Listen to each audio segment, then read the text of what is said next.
We're going to be starting shortly. I want to just make sure that we have a quorum present. Lindsay, do you see that we have a quorum?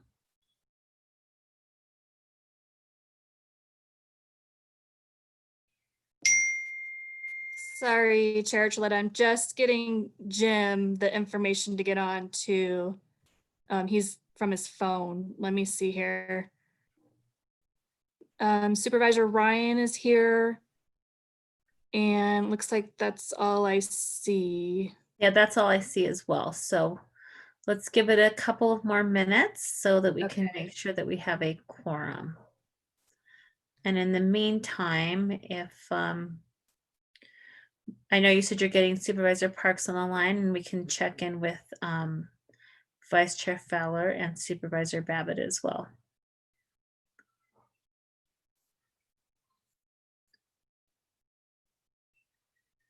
Yeah, I'll reach out now, Madam Chair.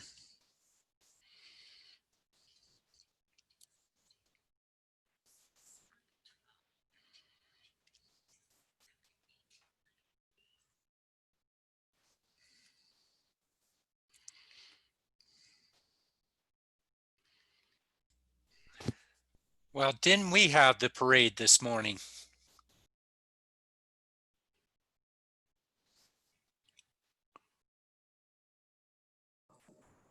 It was fun, Supervisor Ryan. Oh my gosh, I haven't heard your voice in months. Is this Val? Are you still with us? All right. Like a actor. Okay, All we're I going can to say go is ahead I and thought get we banned started. parades. Sorry. We have a quorum of the board present. Okay. Okay, well, good afternoon. This is a special meeting of the Coconino County Board of Supervisors. I'm going to call this meeting to order. And we have a quorum of the Board of Supervisors present. I just want to make sure that we acknowledge who is on. That way we can be certain of a quorum. I'm Liz Archuleta. I'm the chair of the board. Supervisor Babbitt, District 1. Present, thank you. Okay. I'm also from District 2, so I'm obviously representing that district. Hey, District 3, Supervisor Ryan. Yes, that is me with the view of District 3 and the peaks in the background. Excellent, thank you. District 4, Supervisor Parks. Yes, present, Madam Chair. Okay, great, thank you. And District 5, Vice Chair Fowler. Okay, well, we will try to get her on the line. I know that this is a special meeting, so we may not have everybody present, and that's fine. This is the first item on our agenda is the Pledge of Allegiance. If you would please, everyone, join us in the Pledge of Allegiance. For those who can, please stand and do so. I pledge allegiance to the flag of the United States of America and to the republic for which it stands, one nation, under God, indivisible, with liberty and justice for all. And Supervisor Fowler is with us. Thank you so much, Supervisor Fowler. We Yes. have the entire board here. Thank you. I had trouble logging in. Thank you. Yes, that does happen at times. So thank you for that. Okay, we do have one item on our agenda. I will call on Deputy County Manager Lucinda Andriani in just a moment. Let me just introduce what the item is. This is consideration and possible action to approve Resolution 2020-37, enacting Stage 2 fire restrictions of the Wildfire Defense Ordinance 2017-05, and this is out of emergency management. Lucinda? All right, thank you, Madam Chair and members of the board, and thank you for coming together today for this special meeting. We appreciate your time. As I think you're aware, you've probably seen the media releases and other communications. The U.S. Forest Service has moved into the Coconino and Kaibab Forest have both moved, or will be moving tomorrow morning at 8 a.m. into stage 2 fire restrictions based on the conditions, but also influenced as we've had discussions about prior, the COVID-19 influence of being able to fight fires and respond appropriately.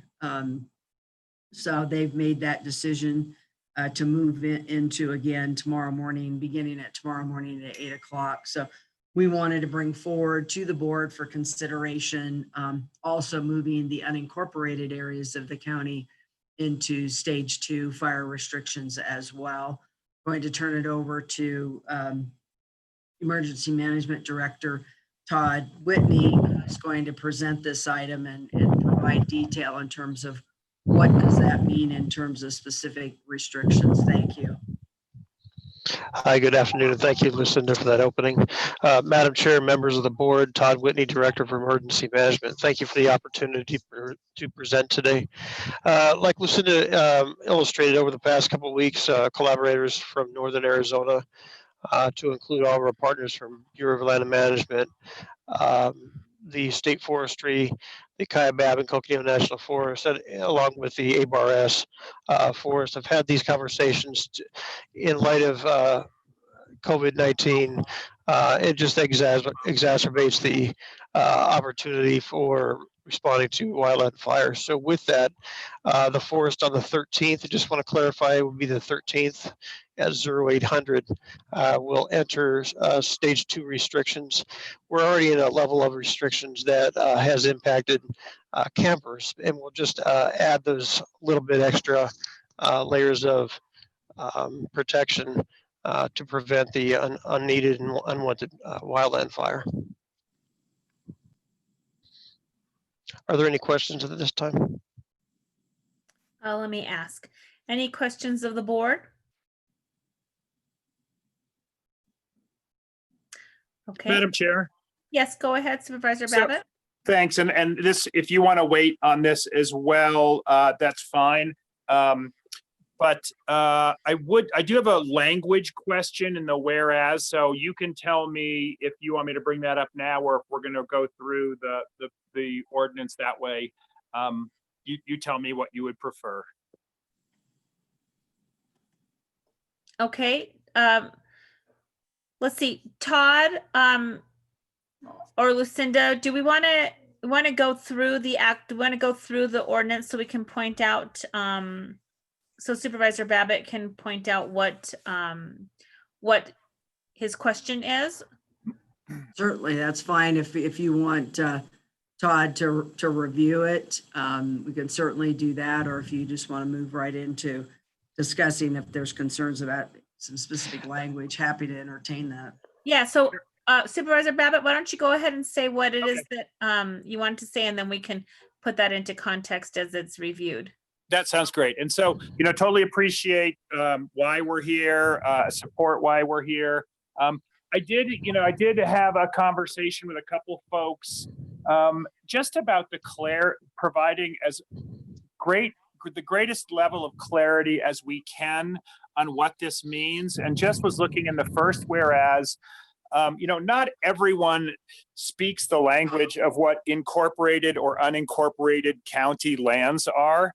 And so clearly we understand that because we live in this world, but for someone who doesn't, they may not, fully understand. And so just wondering about replacing or adding or clarifying that unincorporated county lands are private lands. It's kind of threaded in different ways in here, but, just wanted to make that observation.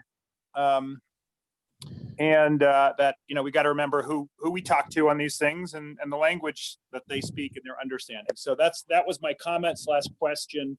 Really relates to the first whereas. Let's just call it out, private lands. So there's no lack of clarity. Would just be one comment and open it up for your comments or response, Todd. Thanks very much. Okay, go ahead, Todd.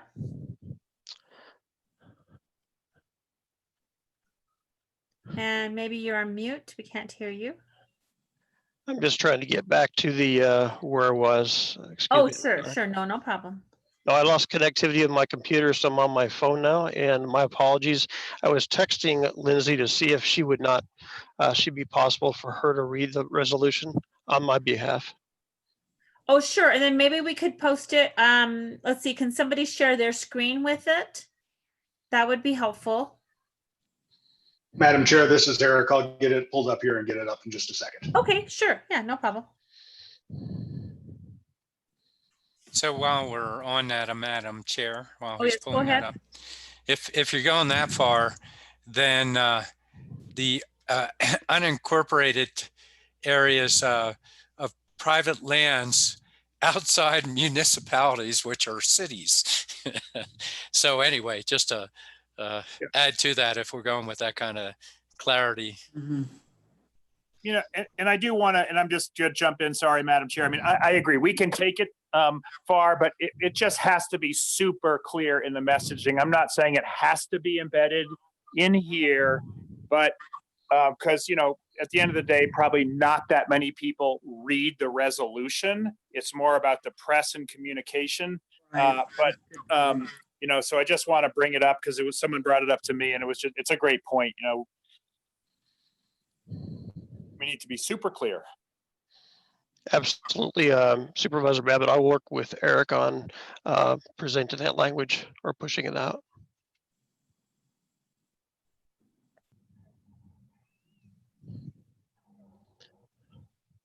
Just waiting for Eric to pull it up. And in the meantime, is there anybody else who has any specific language or questions? I'm just not sure how we're proceeding here, if we're going to get presentation or if we're doing this quick. But at some point, I want you to outline the changes, where it went from what we had before to going into stage 2, the changes. Yeah, so I thought that maybe we could, what I thought we could do is put it up on the screen, and then it could just be read, and then a few of any changes could be highlighted. Is that good?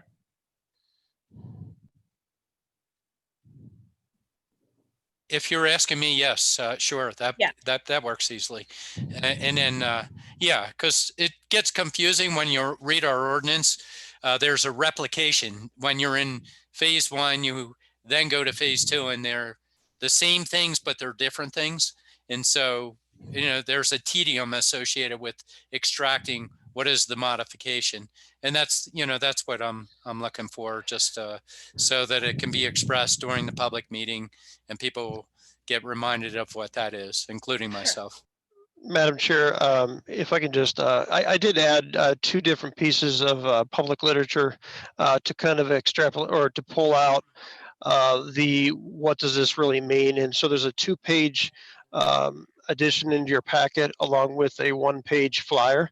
And hopefully that will boil it down to make it a little bit easier to understand. So Todd, it looks like you're in the field and you may not have your information in front of you. Is that correct? So, I mean, would you like to share some of the highlights, or do you need some support in that? No, ma'am. Oh, go ahead. Go ahead, Lucinda. I just forwarded over to Eric the document. That's the outreach document, Eric. I think if you could pull that up, and that walks through, that was in the packet, what should be in the packet, and it describes what's part of stage 2, what's encompassed in those specific restrictions. Sure. So Madam Chair, would you like the resolution or the ordinance up, or would you like the stage 2? What's in Yeah, it? let's just do, with the resolution being up right now, let's just take a look at that and what specific changes were made to the resolution, because that's right in front of us. Or what points? I know that Supervisor Babbitt already pointed out the first whereas about unincorporated and the need to clarify that.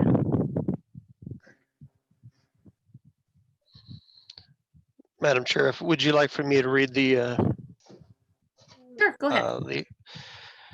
So starting at the top, whereas Arizona by statute 11-251-63 authorizes the Board of Supervisors to adopt and provide for the enforcement of ordinances prohibiting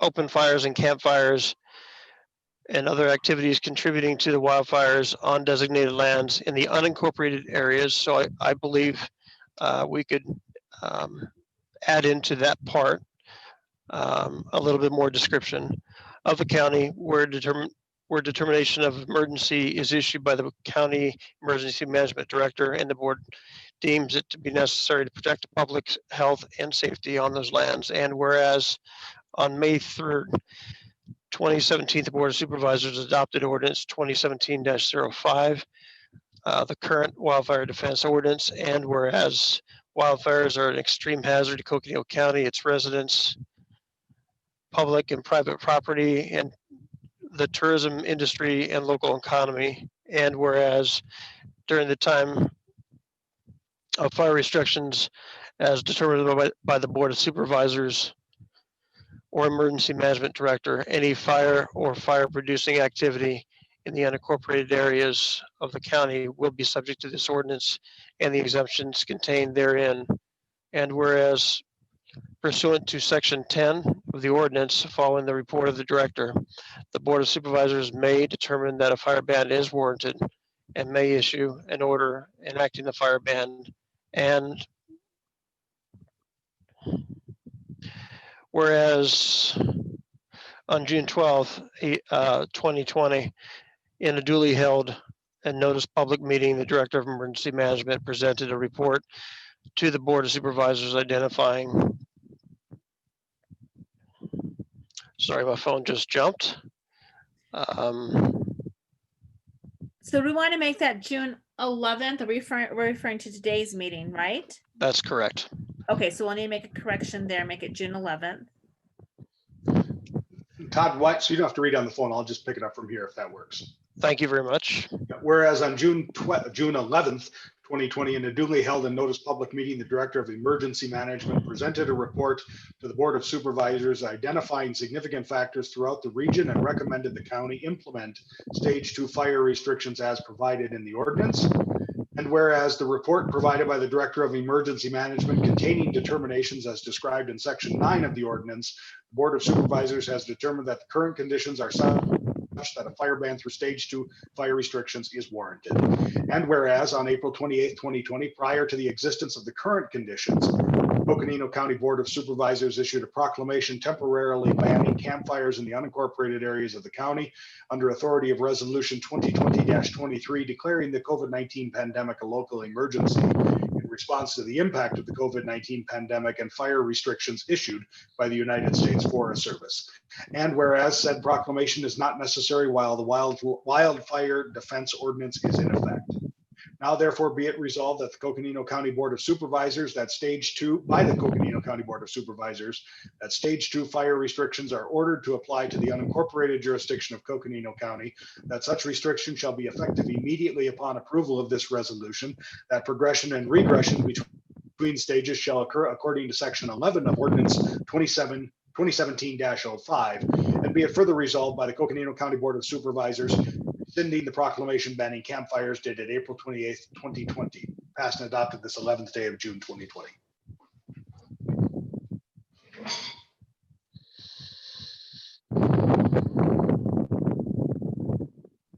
Okay, and so can you, right now we're gonna need another, in order to pass this resolution, and we want to put a little bit of an explanation into what unincorporated is. Are we just going to put a line that says unincorporated means, like whereas unincorporated means XYZ? Yes, we can add that if, if the board so chooses, and to say unincorporated is which are private lands in areas outside of cities or towns, something to that effect, I think is pretty straightforward language. Yeah, I agree. So I I think, so I just want, so I want to see the, I guess if I was to read this, I really couldn't tell exactly what it means. And so where's the one pager?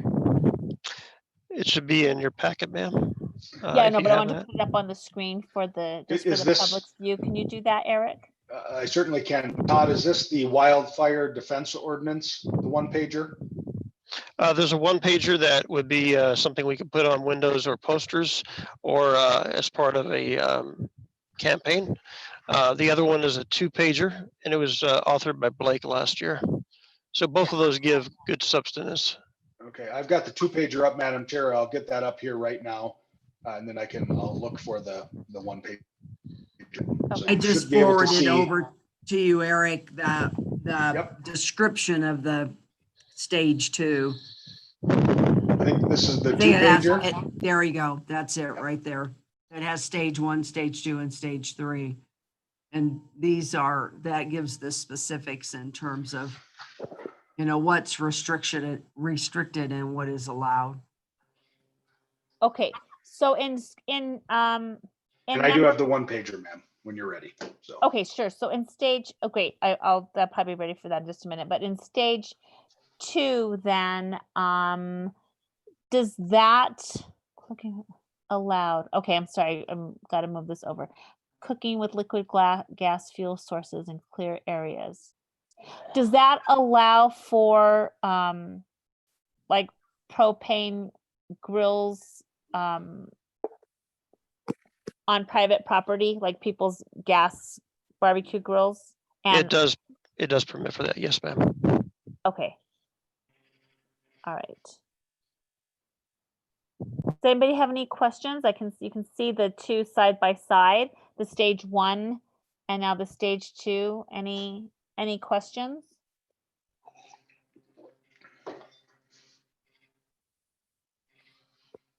Okay, there are no questions. So let's just put up the one page educational piece, please.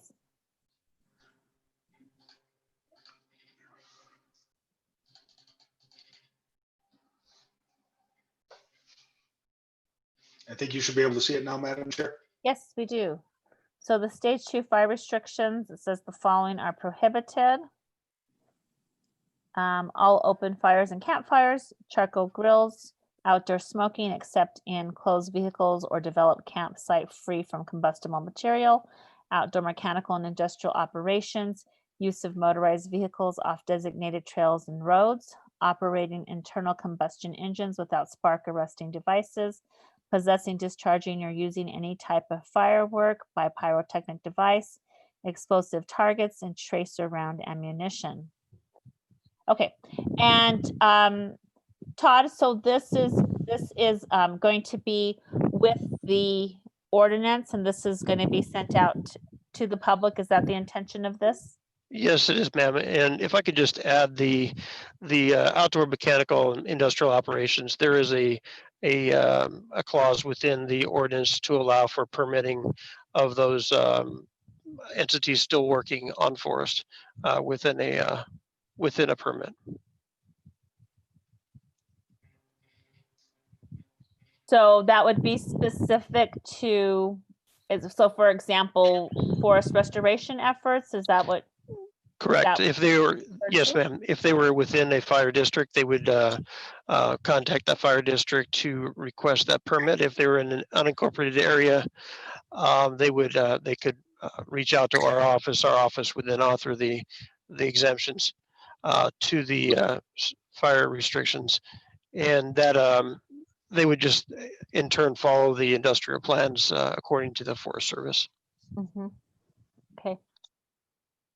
And Madam a question that we usually get in our office is, like burning in a container, like if people who want to burn, and that would be considered an open fire, correct? That is correct. Okay, great. Supervisor Babbitt? Yeah, Did you thanks. have And again, if this is part of going out, there's nothing, we need to say that the following are prohibited on private land. Because if this is the one page that goes out, it just, I think that would be really important. And just while I'm here, so I did see the draft press release, and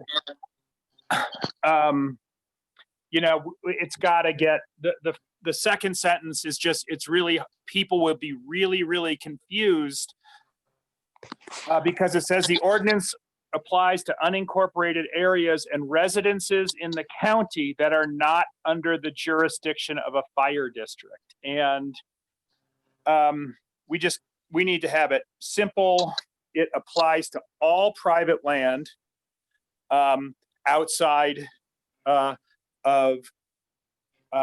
city and town jurisdictions. But many people have no idea if they're in a fire district or not, even though they may pay taxes on it. So to me, that really needs to get cleaned up and simplified and clarified, the proposed press release. And what would the reason for it saying that if they're not in a fire district, why would that make a difference? That's the first time I've ever. Yeah, same here.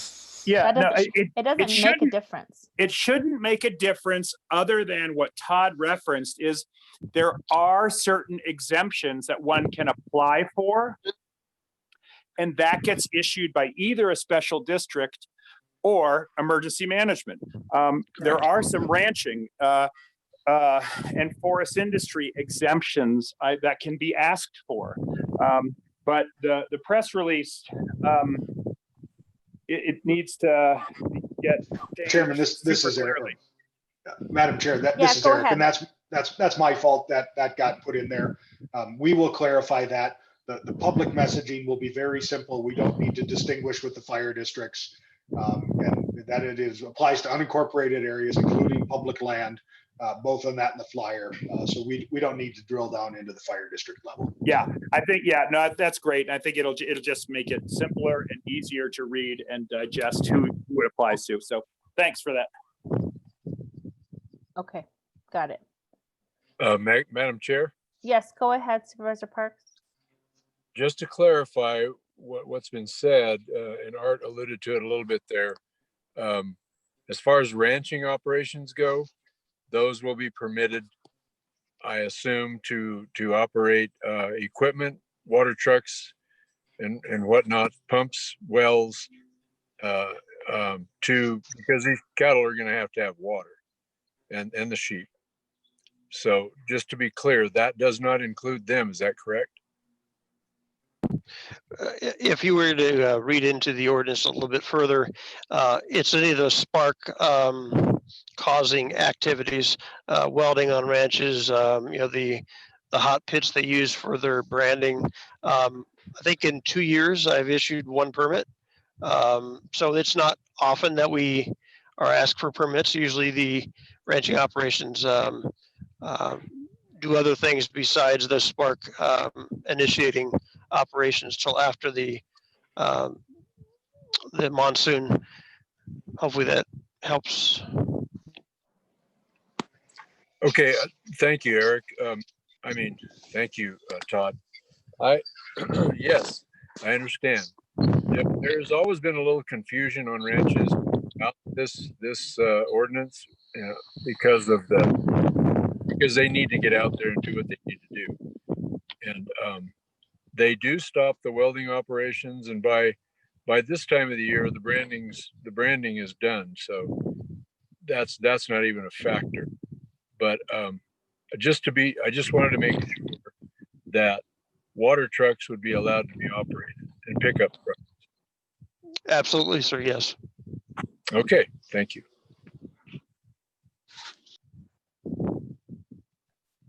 Other questions? Comments? Supervisor Ryan, did you get your questions answered and the information that you needed? Yeah, it's fine enough. It's there. So. Okay. And I guess just for me, when we're saying on private land, there is then a companion restriction that the Forest Service has, correct? And there's a companion restriction of some municipalities. That's correct. For example, the city of Flagstaff has yes, a yes, companion. ma'am. East? Yes, in fact, the city of Flagstaff is currently in stage 2. Okay. All right, Madam Chair, great. Yes, go ahead, Supervisor Fowler. thank you. Just just double checking, you know, like in the Marble Canyon and Page region, there are no fires. I mean, there are no forests. So is this regional, or how are we doing this?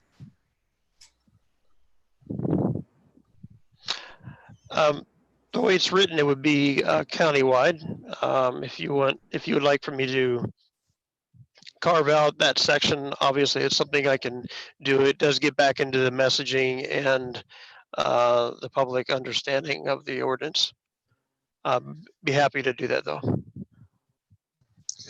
I would think that, you know, where there is service, Forest Service, you know, where there is a danger for starting a wildfire, those are the locations that you would look at. Outside of that, where there are no trees, I think it's, you would consider them in a different category. Absolutely, that's a great point. I'll speak with Eric about how to message that. Maybe we can come up with something, and get back to you on that. Madam Chair, this is Eric Peterson. Go ahead, Eric. If I could ask, and maybe Rose could help us fill in here, much of those areas, so private land that Supervisor Fowler is speaking about, should you choose to regionalize this, I would assume BLM would not, any BLM lands or other interior lands would not fall under the jurisdiction of this. This would only be private deedable land. You're right. So I just want to be, before we start to regionalize, make sure that we've got, it'd be better from my perspective to try to message one county message, but I also want to just make sure we all have the scope of what it would apply to. So We don't want to hear from District 5. But you still have Greenhaven, which is, but still, you know, just. So Eric, did you want to get some clarification from Rose, or do you have? I'm sorry, I think Todd answered the question. So I guess it's Yeah. really a matter for the board about the policy. If you're going to regionalize, then we'll need to make sure we can drill down on the mapping of where it would apply. So Lena, you would like to see that? You would like to see it regionalized so that it's not confusing, that it would be lands where there's not a fire threat? And yes, I think so. You know, I think it's just when people think of Coconino County, you know, in our minds, we're segmenting, but just people were living out there, just it's like Coconino County. So I think if it was regionalized, I would think that it would mix just to make it a little more clear, just like we're talking about private land, you know, it's just these ranching areas. It's the same situation. Thank you. Well, I guess I would bring up though that, Todd, correct me if I'm wrong, that the decision framework for these restrictions, although they're put forth by the Forest Service, isn't the BLM National Park Service in that decision process, even if they may or may not? And do we know, has BLM put into place stage 2 restrictions for BLM land? I would venture to say, I remember when the state went into stage 2, I do believe that BLM did go at the same time. I'll check on that to validate that, verify it, but I'm pretty sure they're already in stage 2. So I guess, you know, I'm a little concerned, Supervisor Fowler, that areas with brush, you know, that are more brush, you know, type areas versus forested areas, I still think that, and that's my understanding as well, that they have put into effect those restrictions as well. And so they're still vulnerable to fires and, you know, could have an impact on people's homes or structures. I mean, there's still a fire risk there, even though it isn't forested, is my point. Yeah, I'm trying to remember in the past, I don't think we've like regionalized it. No, the only time that we, Past. Liz, if I may, the only time Sure. that we have is when we get recommendations from that particular region on it. So every once in a while out in Alice Fork, they may have needed to go into it sooner than we did. And this year we had this Sedona area, as you can see in our staff report, that went in earlier. So it's based on those regions with their recommendations. So we've stayed consistent with that. Otherwise, it's a uniform overlap of what the recommendations are. So we get consistency for the sake of private lands on it. Yeah, so I guess at this particular stage, at this particular time, I wouldn't want to regionalize it. I think it is, across the county. Madam Chair? Yes, go ahead. Yeah, and so I guess, Vice Chair, I think what I would ask and make the request is when we brought this ordinance forward a couple of years ago, we did have this conversation. There is going to be no perfect way to do this, but I think the lack of clarity we get from different messages in different parts of the county, obviously just up 1,000 feet in elevation from Marble Canyon, Vermilion Cliffs is a large fire going on right now. And so I think there's an opportunity to do what you're asking for. My suggestion or my request would be to do that in this off season, maybe with the new board who's coming in to figure out if they want to break it up. I think there's a lot of compelling reason to just keep it uniform at this point. And then if we want to have that conversation, we do it, maybe at a different time when we're not just walking in. So that's just something, one thing I was, asking of you to consider for this go round. Well, I thank everyone for your input, and I think it's a good discussion. So I think we can just go with it as it is. I'm fine with it, and I'll check in with BLM. And there is a fire on the west, let me see, southwest of Jacob Lake right now near the North Rim.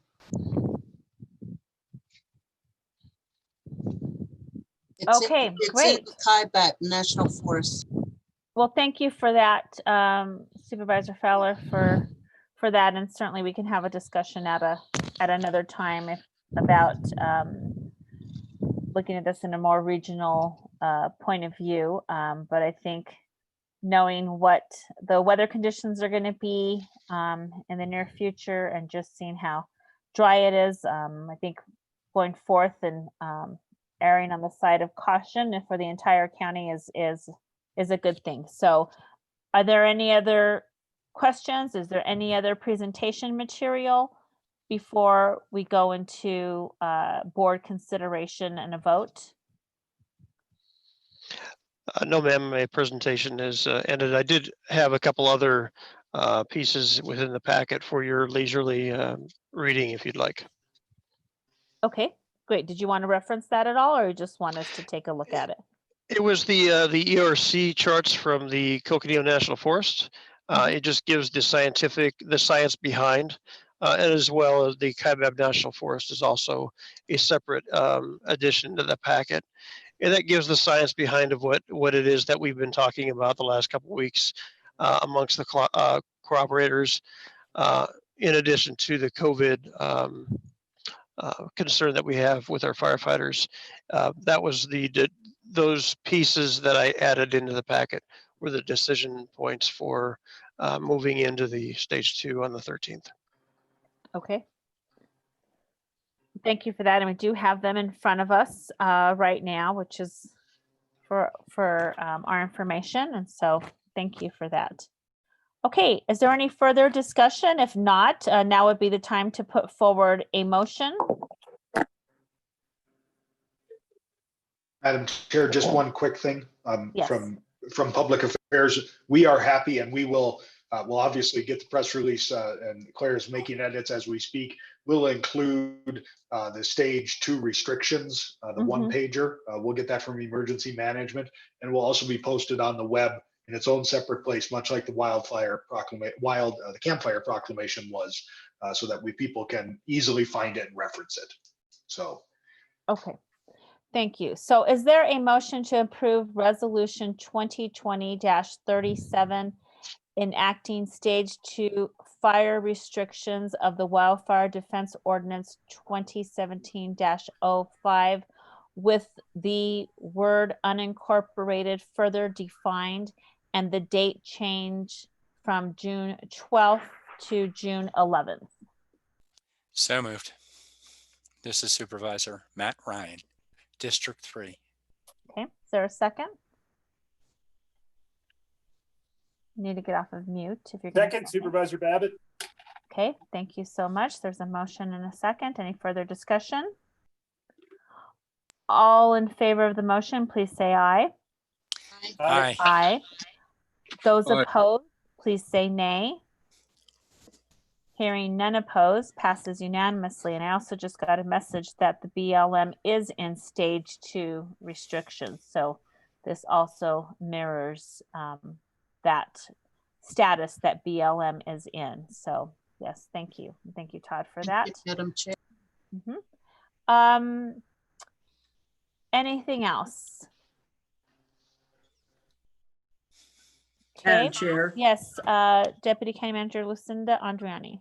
I just wanted to take this opportunity to thank and recognize Todd Whitney for his service to Coconino County, as I think everyone's aware that Todd's going to be returning to the Valley to spend time with his family who have relocated there, and want to wish him well and thank him for his service. And certainly we've been through a number of experiences all together dealing with Tinder Fire and Museum Fire and pre-flooding last year, and really want to thank him for everything he's done to move the emergency management effort here at the county forward. And his last day is the 19th, and so won't have an opportunity to be in front of the board again. So I just wanted to publicly say thank you to Todd. Thank you. Thank you very much, Lucinda. And yes, and you know what? It's unfortunate during this time we don't get to have what I think is a proper goodbye and wishing people well. It's unfortunate because there are so many contributions and recognitions that we would like to celebrate in terms of Todd's career and time here at Coconino County. And Todd, I know there'll be other members that would like to say something, but just on my behalf, I want to thank you for your work. A lot of heavy lifting last summer for certain. I got to work with you closely on the museum fire and the flood preparation. And not only did you put in a lot of hours, a lot of miles, really is very selfless work that you do.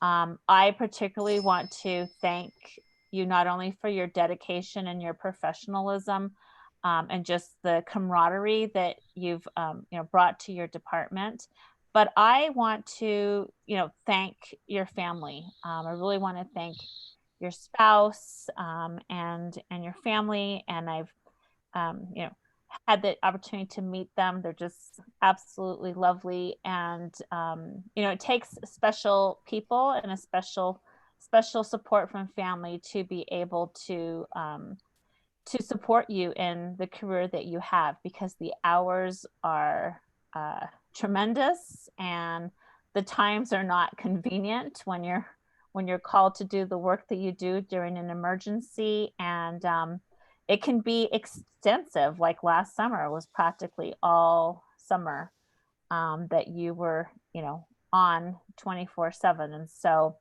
really want to if you would please just convey our thanks. And again, this is not at all adequate to convey our gratitude for what you've brought to Coconino County through your expertise and through your profession and your dedication. But please know that we wish you the absolute best, and that you definitely have a thumbprint here in Coconino County that you're leaving.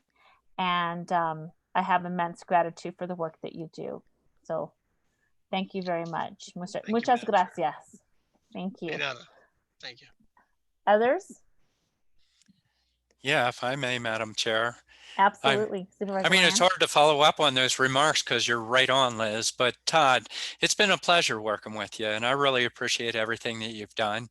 I understand it's important that you work around your own personal needs, and I just appreciate the camaraderie and the relationship, and again, the enthusiasm that you've brought to the job. You know, I'm out there as a reference if you need one. I really appreciate it, Todd.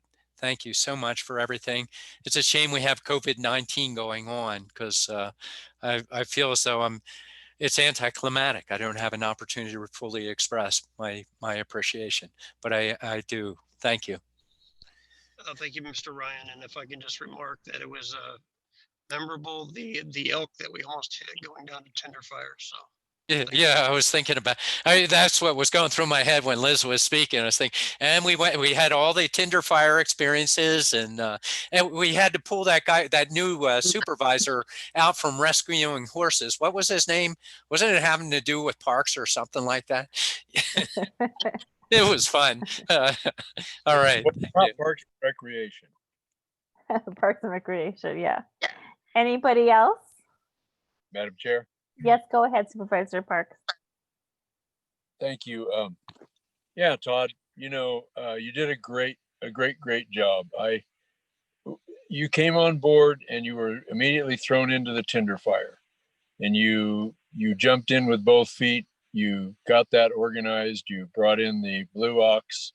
You had all the facets of that fire completely handled, and it was a great thing to watch you and your organization, and you're building an organization at the time that you were doing it. I concur with everything that everybody else has said. I wish that we had some more time to get together for some taquitos and a beer, and wish you an adequate bon voyage. But as it is, I know that you have things to do, and your family comes first. So more power to you, and don't be a stranger, Mr. Whitney. Thank you. Well, thank you, sir. Madam Chair? Go ahead, Supervisor Babbitt.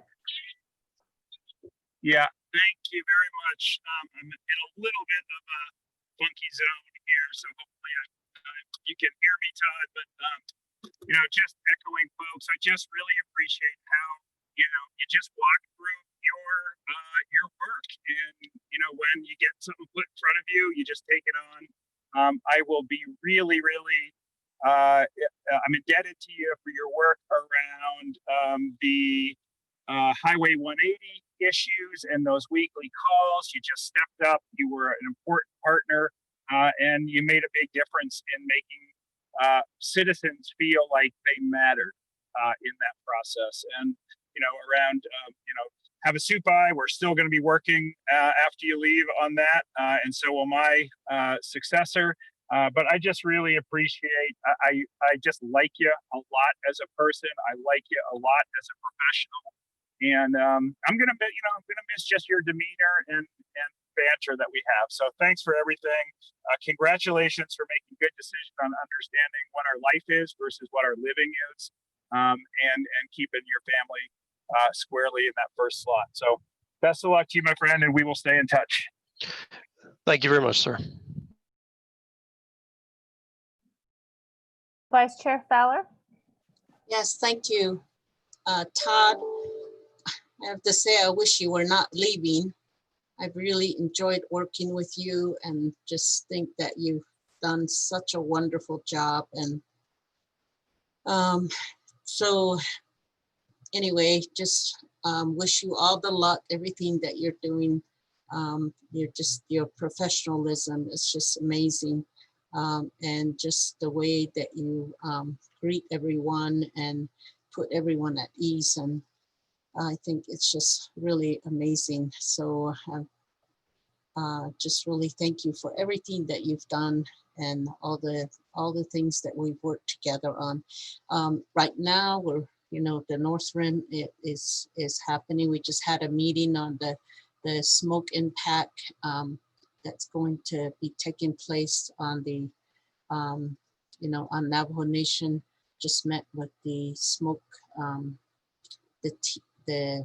guess they're monitoring the smoke, trying to see where to put the monitors and stuff. So, but yeah, I learned a lot from you. So, and we'll be working on the North Rim issue until I guess when you leave. So thank you so much. Appreciate you. Thank you, Vice Chair. I'll miss those drives up to the North Room with you. Yeah, those beautiful drives and having really good meals. County Manager Jane? Thank you, Madam Chair. Well, Todd, I'm going to miss you. I've truly appreciated, cultivating this relationship with you. And one of the things that, all the things that you did well, relationships was one of them. And you definitely had relationships with all of the emergency management related community, not only in our county, but in our state, and obviously played a leadership role in a federal organization as well, your professional organization. So I think that speaks to the respect you had from your peers and in your profession. In the Athenian Creed, it talks about leaving a place better than you found it. And Todd, I think you have done that, and you've brought our EM forward, and as being an organization that is one of the leaders in the state. And I just want to wish you all the best to you and your family in your new season. Thank you for your service, Todd. Thank you, sir. Appreciate it. Well, with that, Todd, I'm sure I think we might be able to see. I was going to say maybe we'll be able to see you as we go in and out of the building, but we're not going in and out of buildings much. So my goodness, I think this is it, but please don't be a stranger. I think all of us have, communicated how much we appreciate you professionally, but how much we also care for you personally. And so don't be a stranger. Let us know how you're doing. And, Coconino County really wants to be able to support you as you continue in your professional career. So as all of us have expressed, we're here as you begin to decide what you're going to do next. We'll be here to be able to just express how much you did here in our county and how well. Thank you. Thank you. If I can just take 5 seconds, the culture, the family, the relationships that I've built, it's been amazing. Thank you very much. Thank you, Todd.